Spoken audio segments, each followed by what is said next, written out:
দোকান থেকে আর কেন কিনতে যাবেন? রোজ সকালে চায়ের সাথে খাওয়ার জন্য এই মেরি বিস্কুটগুলো ঘরে এক কাপ আটা থাকলেই খুব সহজে একদম পারফেক্টভাবে এভাবে বানিয়ে নিন। একদম খাস্তা মুচমুচে হবে। আর হ্যাঁ, এগুলো একবার বানিয়ে স্টোর করে রাখতে পারবেন সারা মাস জুড়ে। আর সেজন্য প্রথমেই আমি একটা মিক্সিং বোলের মধ্যে এরকম 1 হাতা সাদা তেল নিয়ে নিচ্ছি। তো আমি আজকে এই হাতাটা মেপেই বিস্কুট তৈরি করার জন্য বাকি উপকরণগুলো নিয়ে নেব। এবার এর মধ্যে নিয়ে নিচ্ছি 1 হাতা পরিমাণ গুঁড়ো করা চিনি।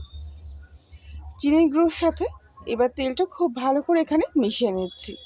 তবে আমি এখানে নর্মাল সাদা তেল দিয়ে করছি।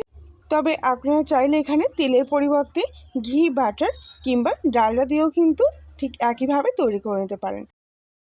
তবে যেটাই নেন না কেন সেটা কিন্তু একটু আগুনে গলিয়ে নেবেন, তাহলে মিশতে সুবিধা হবে।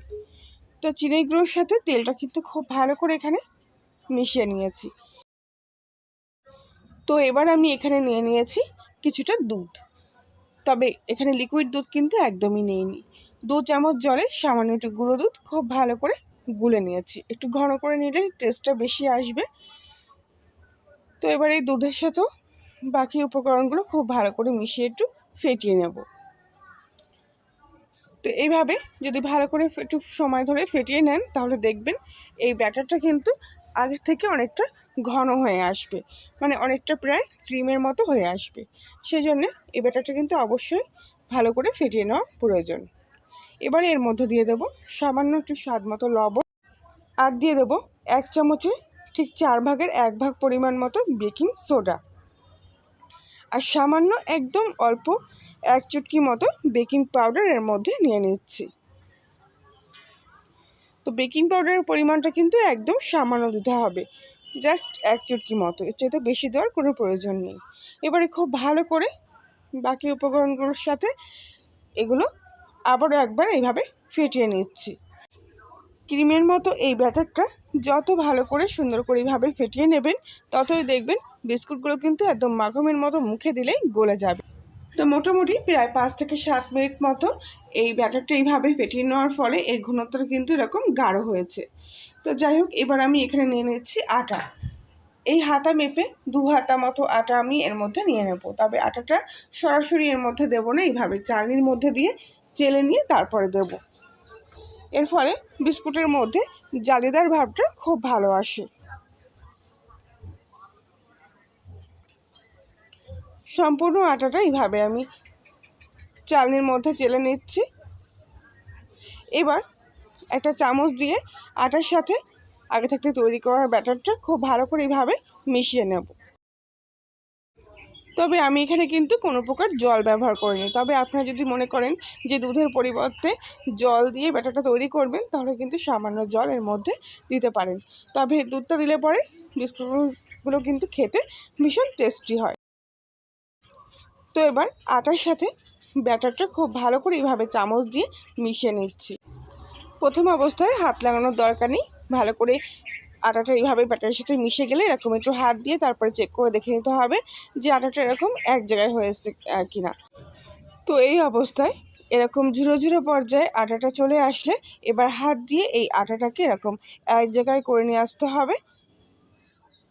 এই দেখুন, এরকম ডো মতো করে এক জায়গায় করে নিয়ে আসতে হবে।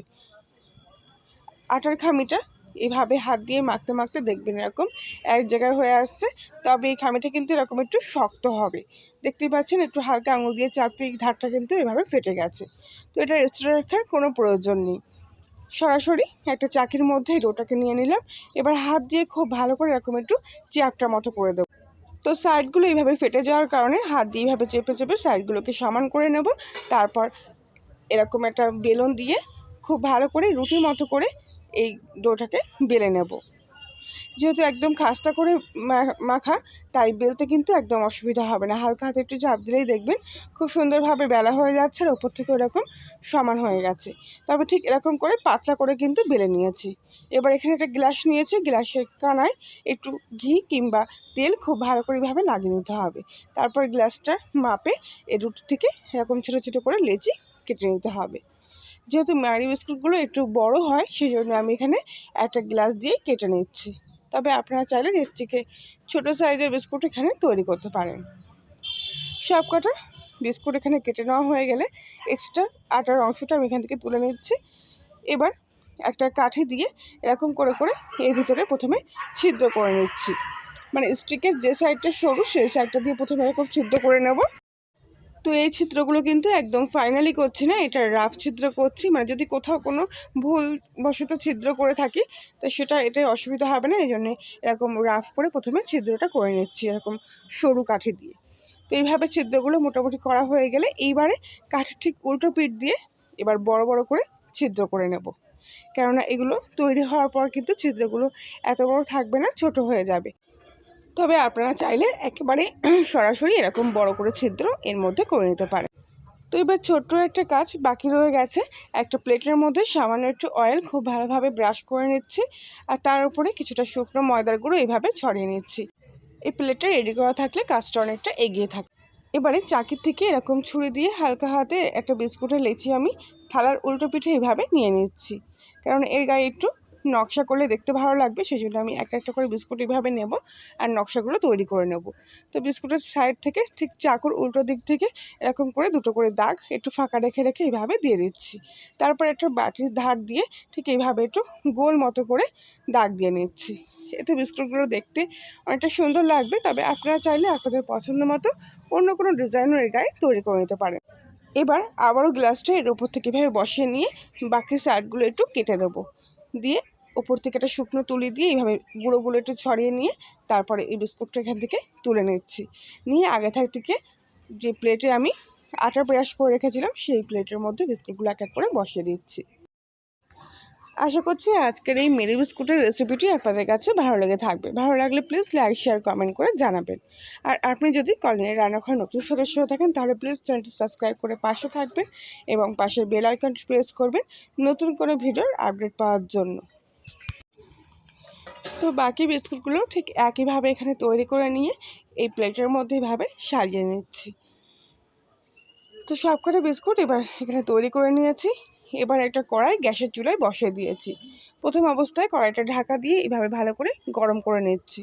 মোটামুটি 5 মিনিট মতো খুব ভালোভাবে গরম হয়ে গেলে তারপরে বিস্কুটের প্লেটটাই কড়াইয়ের মধ্যে বসিয়ে দেবো। এবার কড়াইটা ঢাকা দেওয়ার জন্য আমি একটা চাটু এর উপর থেকে বসিয়ে দেবো। রুটি করার জন্য যে চাটুগুলো থাকে না, মোটামুটি সবার বাড়ি সচরাচর থেকে থাকে অ্যালুমিনিয়াম চাটুগুলো, এই চাটুটার উপর থেকে এইভাবে বসিয়ে দিলাম। এবার ওপর থেকে আবার একটা ঢাকনা লাগিয়ে দিলাম। এই অবস্থায় ঠিক 20 মিনিট মতো এগুলো আমি গ্যাসের চুলায় একদম সিম আঁচে রেখে বেক করে নিয়েছি। তো 20 মিনিট পর এবার আমি একটা করে ঢাকনাগুলো খুলছি। তো দেখুন কত সুন্দর, কিন্তু মাত্র 20 মিনিটের মধ্যে এই বিস্কুটগুলো তৈরি হয়ে গেছে। একদম পাতলা পাতলা হওয়ার কারণে খুব তাড়াতাড়ি কিন্তু এগুলো বেক হয়ে যায়, খুব একটা বেশি সময় লাগে না। এবার আমি কড়াই থেকে এইভাবে তুলে নিচ্ছি। আর অবশ্যই ওপর থেকে একটা ভারী চাটু কিন্তু এইভাবে চাপা দেবেন, কিংবা বাড়িতে থাকা অন্য কোনো ভারী বস্তু ওপর থেকে এইভাবে চাপা দেবেন, দেখবেন খুব সুন্দরভাবে কিন্তু ওপরটা এইভাবে তৈরি হয়ে যাবে। তো এবার বিস্কুটগুলো পুরোপুরি ঠান্ডা হওয়ার পর এক এক করে এগুলো আমি প্লেট থেকে তুলে নিচ্ছি। এমনি দেখবেন আপনি উঠে আসছে ঠান্ডা হয়ে যাওয়ার পর, কোনো কিছু দিয়ে তুলতে হচ্ছে না। আর দেখুন উল্টো সাইডটাও কত সুন্দর হয়েছে প্রত্যেকটা বিস্কুটের। কোনো রকম ওভেন ছাড়াই গ্যাসের চুলায় যদি এরকম দারুণ সুন্দর মেরি বিস্কুট ঘরেই বানিয়ে ফেলতে পারেন তাহলে দেখবেন দোকান থেকে আর কিনে খেতে ইচ্ছে করছে না। আর দেখতেই পাচ্ছেন কত সুন্দর পাতলা পাতলা হয়েছে, আর ভিতরটাও কিন্তু একদম পারফেক্ট এসছে মেরি বিস্কুটগুলোর। আমি এখান থেকে এটা ভেঙে নিয়ে দেখালাম, দেখতেই পেলেন কত সুন্দর খাস্তা হয়েছে। তাহলে বন্ধুরা আজকের মতো এই পর্যন্তই, আবার দেখা হচ্ছে অন্য একদিন। সবাই ভালো থাকবেন।